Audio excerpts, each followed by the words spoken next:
Hello everyone. So guys, ये एक अखबार उठाया है मैंने और इसमें एक बॉलीवुड न्यूज़ है जो बिगनर्स है उनके लिए बस ये सीरीज़ में चला रहा हूँ। आराम से देखिए इसमें आपको क्या कुछ सीखने को मिलता है। यहाँ पर क्या लिखा है? कार्तिक करण। यहाँ लिखा है बैक टू बीइंग दोस्त अगेन। अब देखिए बैक टू बीइंग। अब कई लोग कंफ्यूज होते हैं कि भाई टू के बगल में बीइंग आता है क्या। यहाँ पर कंफ्यूजन है। अगर मैं आपको ग्रामर की बात बताऊंगा, इस लेट्स टॉक अबाउट ग्रामर। तो ग्रामर में हम क्या देखते हैं कि जब हम टू लगाते हैं और टू के बगल में जब हम बी लगाते हैं तो बी के बगल में क्या क्या अलाउड होता है। बी के बगल में या तो भाई आप नाउन लगा सकते हो, या आप एडजेक्टिव लगा सकते हो, या आप कोई प्रेपोजिशनल फ्रेज लगा सकते हो। ठीक है। तो हम यहाँ पर टू बी, हम जब ये बी लगाएंगे टू बी, तो बी के बगल में तो हम लगा सकते हैं कि टू बी ईटिंग। मतलब हम ये जो ईटिंग लगा रहे हैं ये भी एक नाउन है, क्योंकि जिरंड हो जाता है तो जिरंड भी नाउन माना जाता है, तो हम नाउन लगा सकते हैं, टू बी ईटिंग लगा सकते हैं। हम यहाँ पर टू बी हैप्पी लगा सकते हैं, हैप्पी हमारा एक एडजेक्टिव है, ये अलाउड है। हम यहाँ पर टू बी अ टीचर लगा सकते हैं, टीचर हमारा एक नाउन है। लेकिन आप लोगों ने ये नहीं सुना होगा कि टू के बगल में ही हम बीइंग लगा दें, टू बीइंग, ये नहीं सुना होगा। क्यों? क्योंकि जो टू है ये हमारा एक तो टू प्रेपोजिशन होता है और एक टू हमारा क्या होता है, इन्फिनिटिव होता है। तो अगर टू इन्फिनिटिव है तो टू अपने बगल में वर्ब की बेस फॉर्म लेता है। वर्ब की बेस फॉर्म का मतलब है कि टू गो तो हो सकता है, टू गोइंग नहीं हो सकता है। टू बी तो हो सकता है लेकिन टू बीइंग नहीं हो सकता है।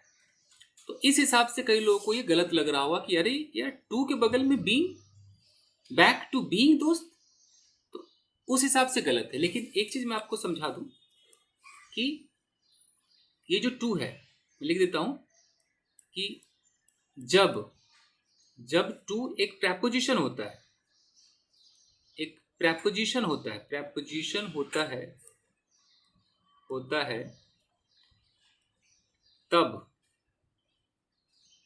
तब टू के बगल में आईएनजी आ सकता है, आईएनजी आ सकता है। यानी कि अगर टू मेरा प्रेपोजिशन है तो प्रेपोजिशन अपने बगल में क्या लेता है, ऑब्जेक्ट लेता है। तो ऑब्जेक्ट क्या क्या होता है, हम नाउन बोले वो भी ऑब्जेक्ट है, हम कोई ऑब्जेक्टिव प्रोनाउन बोले हिम हर, वो भी हमारा ऑब्जेक्ट है। या हम कोई वर्ब में आईएनजी लगा दे तो आईएनजी वर्ब जेरंड होता है जो कि नाउन का काम करता है, तो ये भी होता है।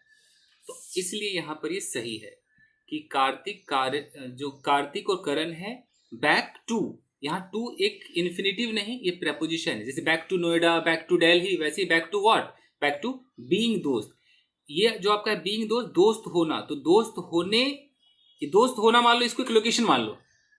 और बैक टू, टू होता है ना, किसी भी जगह हम जाते हैं तो टू लगाते हैं, इसको प्रेपोजिशन मानोगे तो करेक्ट। इतना सोचना पड़ता है ग्रामर में। अब आगे देखते हैं।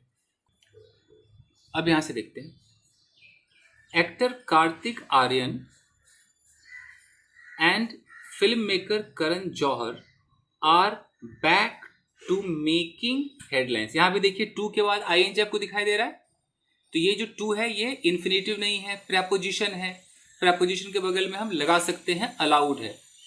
तो क्या इसका मतलब निकला कि कार्तिक आर्यन और जो फिल्म मेकर करण जौहर है are back to what, back to Noida, back to Delhi, back to ऐसे। तो back to what, back to making headlines, headlines बनाने पे फिर से वो वापस आ गए हैं। On Sunday they were seen, past indefinite का पैसिव है। संडे को उन्हें देखा गया, दे वर सीन। अब seen doing what, they were seen exiting the same building, एक ही बिल्डिंग से आता हुआ उन्हें देखा गया। इन मुंबई में एक ही बिल्डिंग से आता हुआ देखा गया। तो ये जो सीन के बाद जो आईएनजी है ना, ये भी एक बड़ा प्यारा लॉजिक है, इसको देख लीजिएगा, समझिए इसको। थोड़ा सा जूम आउट करें। देखिए अगर मैं एक पैसिव यूज करता हूं, मैं कहता हूं कि ही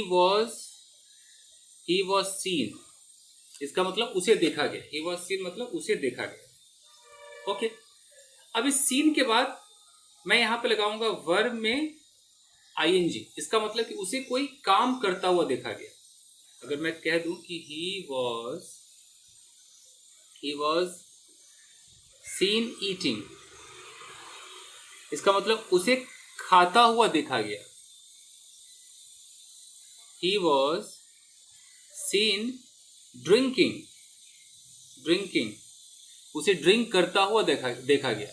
तो उसी तरीके से जो यहां पर लिखा हुआ है, देखिए इसको, he was seen exiting, उसे बाहर निकलता हुआ देखा गया। कहां से एग्जिट कर रहा था? एग्जिट में कोई फ्रॉम नहीं आता है, एग्जिट के बाद सीधा उसका नाम आता है, एग्जिट द सेम बिल्डिंग से निकलता हुआ देखा गया। कोई फ्रॉम नहीं कि आई एम एग्जिटिंग फ्रॉम नहीं आएगा, I am exiting the same building.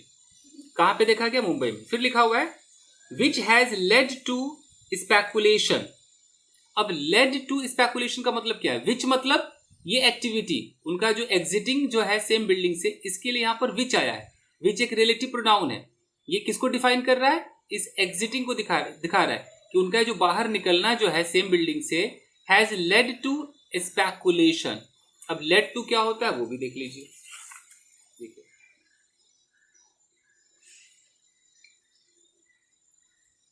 Actually होता है ये लीड टू। अब लीड टू जो है इसका मतलब होता है टू कॉज, क्रिएट करना, उत्पन्न करना, कोई चीज पैदा करना, उत्पन्न करना।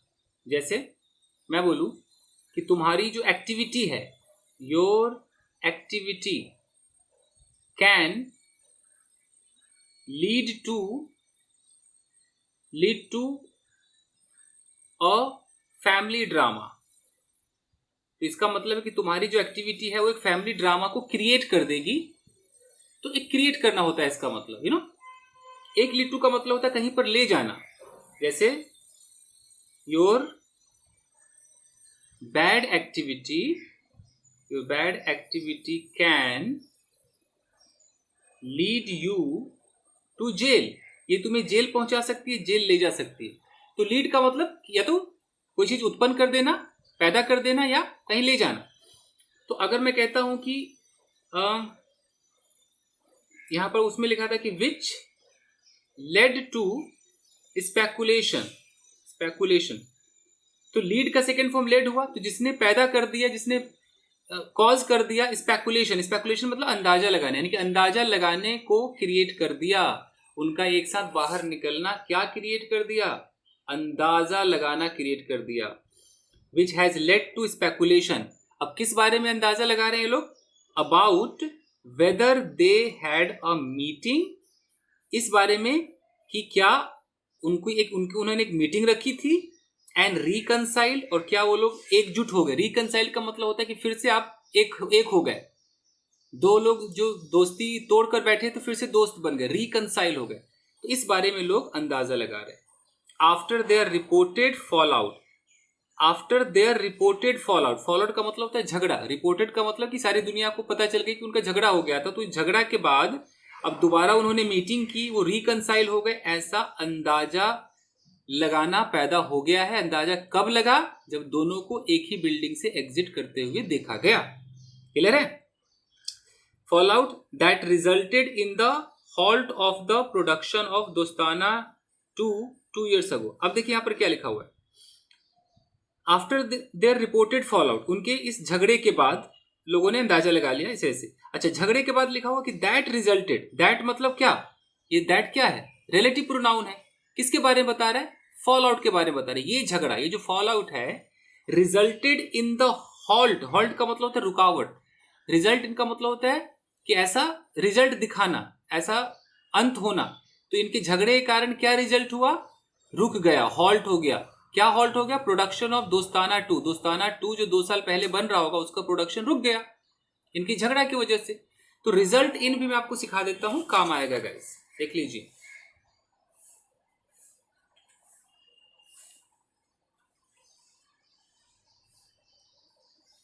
रिजल्ट इन का इस्तेमाल हम कैसे करते हैं? अगर मैं कहता हूं कि your rash driving can result इन, अब ये इन प्रेपोजिशन, इसके बाद मैं यहां पर कोई नाउन लगाऊं या जेरंड लगाऊं, तो can result in a major accident. तो मतलब क्या हो जाएगा, तुम्हारा ये जो बेहिसाब चलाना है, गाड़ी चलाना है, रैश ड्राइविंग है, ये रिजल्ट दे सकता है मेजर एक्सीडेंट। मतलब ये मेजर एक्सीडेंट दुर्घटना बदल सकता है, इसका रिजल्ट ये हो सकता है। तो रिजल्ट इन ये होता है। ओके, तो वैसे यहां पर रिजल्ट इन हॉल्ट लिखा हुआ है कि रुकावट, इसका रिजल्ट क्या हुआ कि काम रुक गया, प्रोडक्शन रुक गया। ठीक है, अब आगे देखिए, आइए आगे देखिए। अब है कि अ सोर्स कन्फर्म्स, जो सूत्र है वो ये कन्फर्म करते हैं, सेइंग कहते हुए, they indeed had a meeting. Indeed मतलब सचमुच, कि वाकई ही उनकी एक मीटिंग हुई थी। ये हैड अ मीटिंग का मतलब समझ रहे हैं? ये भी देखिए, अगर आप बिगिनर है तो हर छोटी छोटी चीज को देखिए। अंग्रेजी कैसे नहीं आएगी, कहाँ जाएगी? ये देखिए, ये हैव है। अब ये जो हैव हमारा वर्ब है ना, ये वर्ब अगर पोजीशन होता है, पोजीशन का मतलब कि मेरे पास कार है, मेरे पास मोबाइल है, तब तो आईएनजी नहीं लगता है। लेकिन अगर ये पोजीशन नहीं है तो ये कहां कहां लगता है? जैसे मीटिंग रखना, ओके, झगड़ा करना, इसमें आप लगा सकते हो। रोमांस करना, इसमें आप लगा सकते हो। सेक्स के लिए आप लगा सकते हो, have sex, have romance, have quarrel, have meeting. Fun के लिए लगा सकते हो, यू नो, हैव फन। नहाने के लिए लगा सकते हो, have a bath, have a shower, you know. पीने के लिए लगा सकते हो, हैव अ ड्रिंक, और लगाना पड़ेगा, हैव अ ड्रिंक। चलने के लिए लगा सकते हो, हैव अ वॉक। तो उसी तरीके से अगर मेरी किसी से मीटिंग हुई या मेरी किसी से कॉन्वर्सेशन हुई तो मैं बोल सकता हूं have a conversation, you know, have a word. तो अब जब जैसा मेरा टेंस होगा ना, ये हैव बदल जाएगा। अभी अगर मैं सेकेंड फॉर्म लगाना है कि मेरी मीटिंग हुई, तो मैं हैव का हैड कर दूंगा कि I had a meeting, I had a meeting. जैसे आपको यहां एक एग्जांपल देता हूं कि अगर मैं बोलूं कि yesterday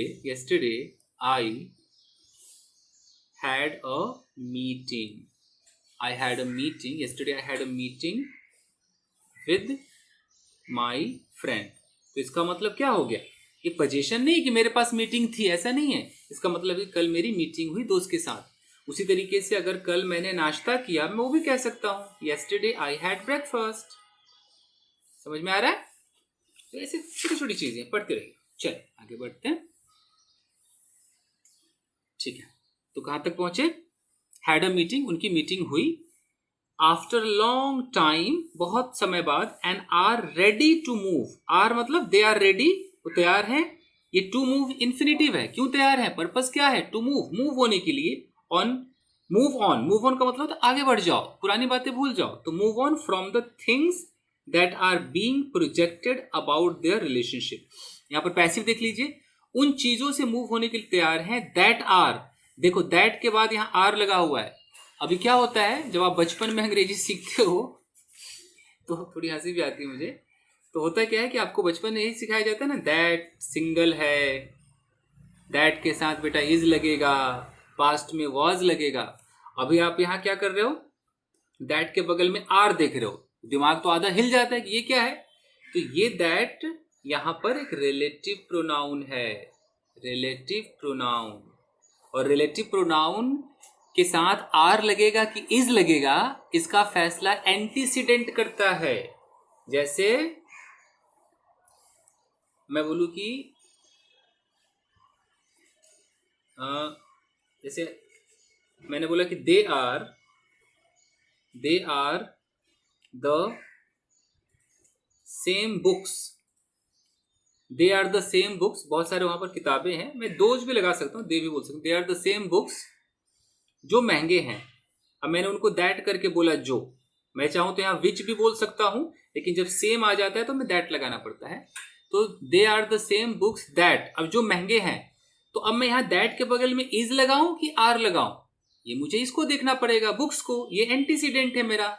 इस रिलेटिव प्रोनाउन के बगल में अगर ये सिंगुलर है तो यहां सिंगुलर आएगा, अगर ये प्लूरल है तो यहां प्लूरल आएगा। तो दैट आर एक्सपेंसिव। ठीक है जी। इसलिए दोस्तों यहां पर क्या आया है, दैट के बाद आर आया है, देख रहे हो, that are being projected. Being projected क्यों आया है?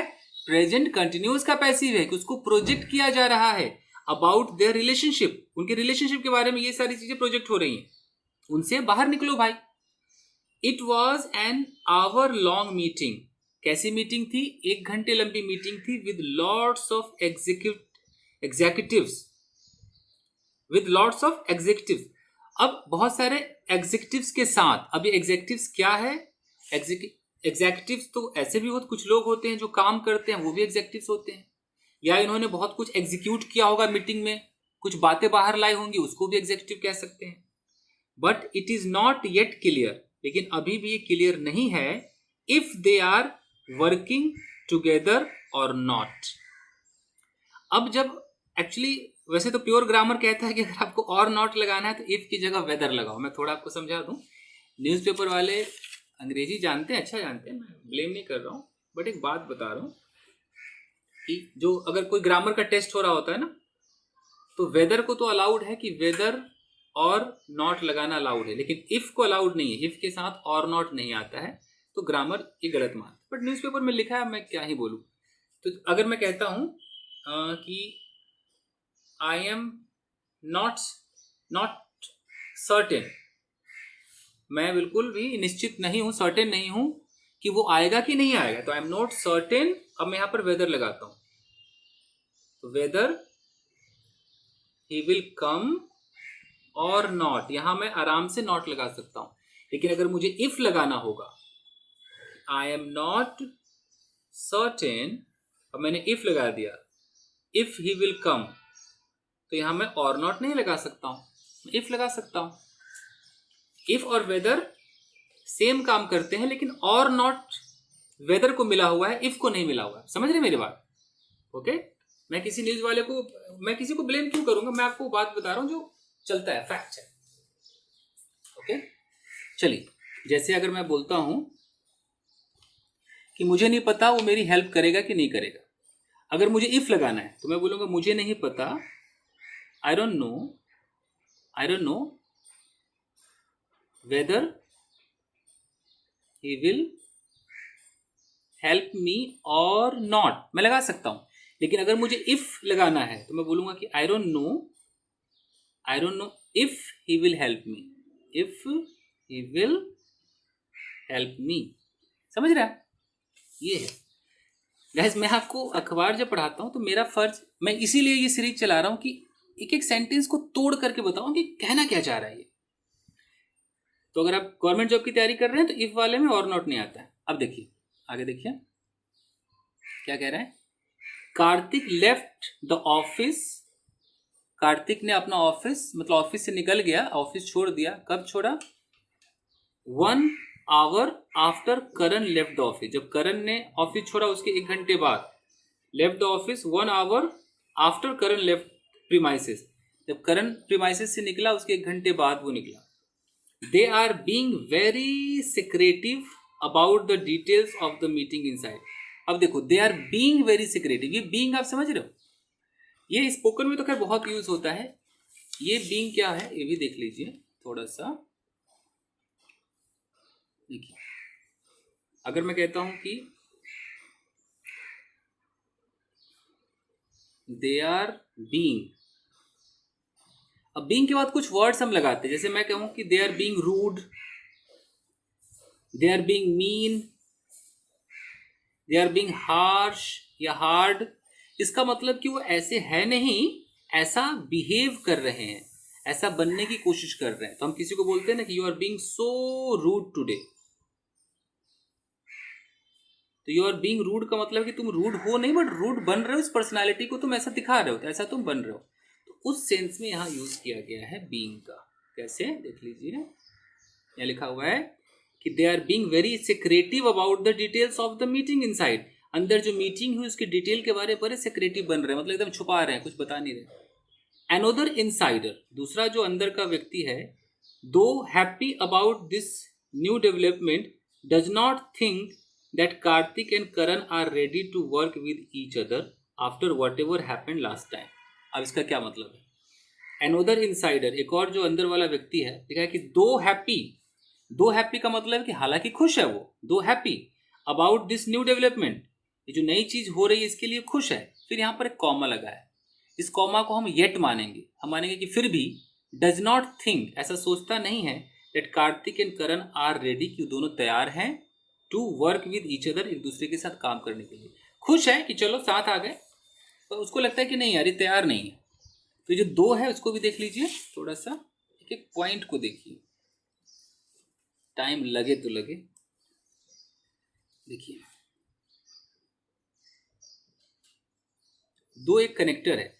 आजकल दो के बाद जो हम एक सेंटेंस लिखते हैं, यहाँ दो के बाद एक सेंटेंस है, इसके बाद न्यूज़पेपर में कॉमा लगाया जाता है और फिर दूसरा सेंटेंस लिखा जाता है। इसको बोलते हैं कॉन्ट्रास्ट। कॉन्ट्रास्ट का मतलब होता है एक बात जो बोलेंगे उससे थोड़ा सा अलग बोलेंगे। जैसे कि मैं मोटा हूं, आई एम फैट, फिर भी मैं तुमसे तेज चल सकता हूं। अब मैं कॉमा लगाया, आई एम फैट, फिर कॉमा के बाद मैंने बोला कि I can walk faster than you, faster than you. Spoken English में हम यहाँ पर येट लगा देते हैं कॉमा की जगह, कि I M fat yet I can walk faster than you. तो ये होता है दो।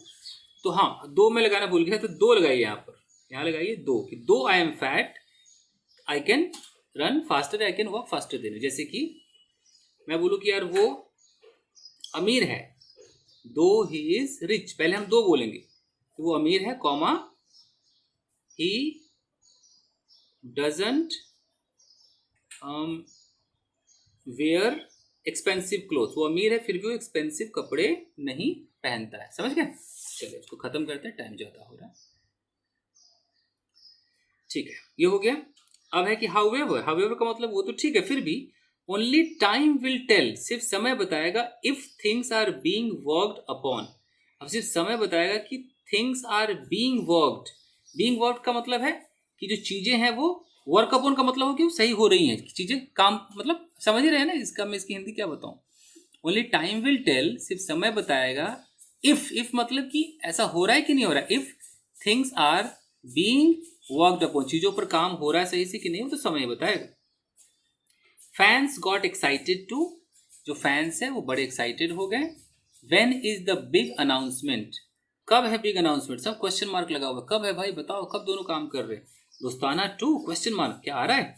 आस्ट वन, एक ने पूछा वाइल अनदर रॉड, एक ने पूछा कि दोस्ताना टू, दूसरे ने लिखा Karan Johar please cast Kartik Aaryan and Sara Ali Khan, इन दोनों को रखो टुगेदर, एक साथ। We are dying to see them together, हम उनको एक साथ देखने के लिए मरे जा रहे हैं। And only you can make this happen, और आप ही इसको पॉसिबल कर सकते हो। अब यहाँ पर डाइंग टू और मेक दिस हैपन को सीख लेते हैं, खत्म करते हैं। ठीक है, देखिए अभी स्पोकन में भी डाइंग टू बहुत यूज होता है। डाइंग टू का मतलब है किसी काम को करने के लिए आप बहुत एक्साइटेड है। अगर मैं कहता हूं कि I am dying to see my 6 packs, इसका मतलब कि मैं अपने 6 पैक्स को देखने के लिए एकदम बेचैन हूं, बेताब हूं, डाइंग हूं, मरा जा रहा हूं। ये डाइंग टू है। ओके, वो मुझसे मिलने के लिए मरी जा रही है, she is dying to meet me, हम ऐसे बोल सकते हैं। ये हो गया डाइंग टू। और एक होता है कि मैं इस काम को पॉसिबल कर दूंगा, ऐसा कर दूंगा कि हो जाए, तो I will make it happen. कितना प्यारा है ये, I will make it happen, यानी कि ये हैपन होगा। ये होगा कब होगा, जब मैं चाहूंगा। I will make it happen, यानी कि मैं ही इसको पॉसिबल करा पाऊंगा। Okay, thank you for making it happen, making it happen. ये हो गया, इसके लिए आपका शुक्रिया, आप ही ने इस चीज को होने दिया, करा दिया। क्लियर है जी? तो इतना सब कुछ आपको इस छोटे से न्यूज आर्टिकल में मिला। तो बस आज के लिए इतना ही। अगर आप नए हैं, चाहते हैं कि अखबार पढ़ना आ जाए, तो आप चैनल को सब्सक्राइब करके जुड़ सकते हैं मुझसे।